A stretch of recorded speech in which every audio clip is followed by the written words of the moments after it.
Hey there and welcome back traders. Thanks for joining the video again today. Let's talk about it. So September is living up to its reputation, volatile, choppy and full of opportunity. We just had a shocking jobs miss, bond yields plunging, mega cap fireworks and a few single names absolutely exploding or imploding. In the next 10 minutes or so we'll break down the numbers, explore what's really driving sentiment, highlight the week's biggest winners and losers, and set up 3 clean trade ideas for Monday. And stick around, I've got a short lesson on why volume tells you more than headlines ever will. Let's fire this up, everybody. So taking a look at our indices for Friday, the S&P 500 fell 0.3% to 6,481.50 cents. The Dow also down 0.5% to 45,486 cents. Nasdaq down 0.1% to 21,739 cents. And the Russell actually rose 0.5% to 2,391.05 cents. So taking a look at these figures, this wasn't a collapse. Indices gave back a little, but small caps outperformed. So this is essentially a sign of rotation, not panic. On the week, the S&P gained 0.3%, Nasdaq 1.1%, the Russell 1%, and the Dow was flat. Year to date, the Nasdaq still leads at 12.4%. You can see that over there. That tells us the trend is alive. Friday was about recalibration. Okay, let's talk a little bit about jobs miss and the bond market shockwave. We take a look at this article on Barron's, which is driving the news. So the jobs report was a stunner. Only 22,000 jobs added in August versus 75,000 expected. So even worse, June was revised into negative territory. Unemployment ticked up to 4.3%, the highest since 2021. The bond market's response, 10-year yields sank towards 4.09%, their lowest in weeks. Futures markets went nuts, pricing in not just a cut in September, but even whispering about a potential 50 BPS.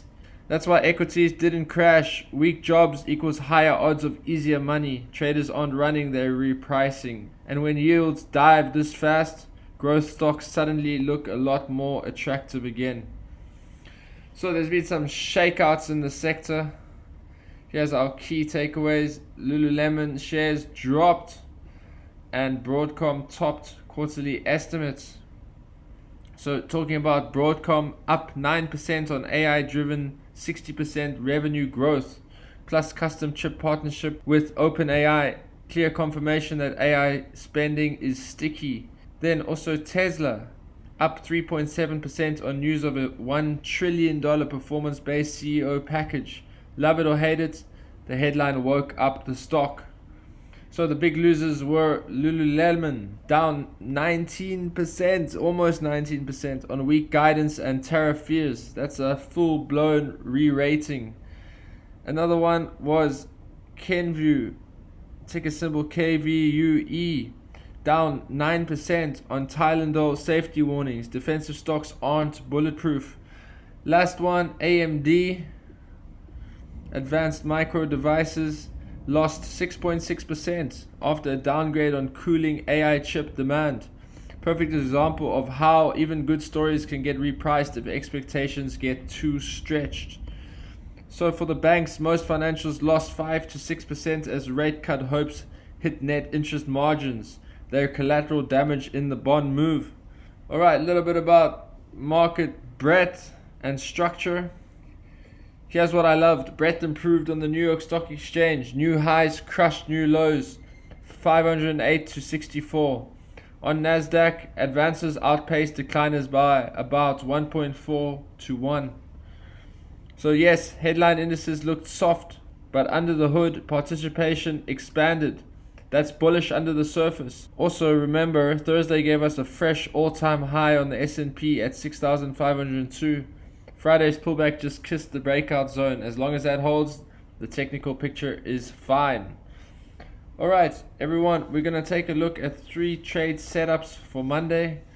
Let's jump into trading view. First, let's take a look at Tesla, ticker symbol TSLA, the trusty old stock that always seems to bounce back even higher. So we're dealing with some news-driven volatility as we discussed earlier in the video today. And essentially, it's given Tesla almost 4% on Friday. So for upside, if Tesla clears Friday's high with volume, longs can ride momentum till around $360. For a fade setup, early pop that fails VWAP, short back into the mid 330s or so around here. Then let's take a look at Lululemon, ticker symbol LULU.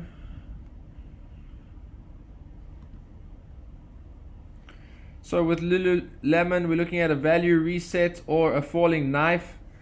For a bounce trade, if it stabilizes above 50% retrace of Friday's drop and volume dries up, then we're going to swing long. And then for a short trade, if it can't hold support and breaks down further, ride momentum short. Alright, our last setup going into Monday that we're going to take a look at is Broadcom, ticker symbol AVGO.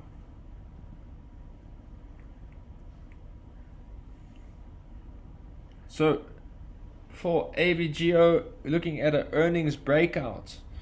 For the bull case, continuation if it holds Friday's high with strong volume.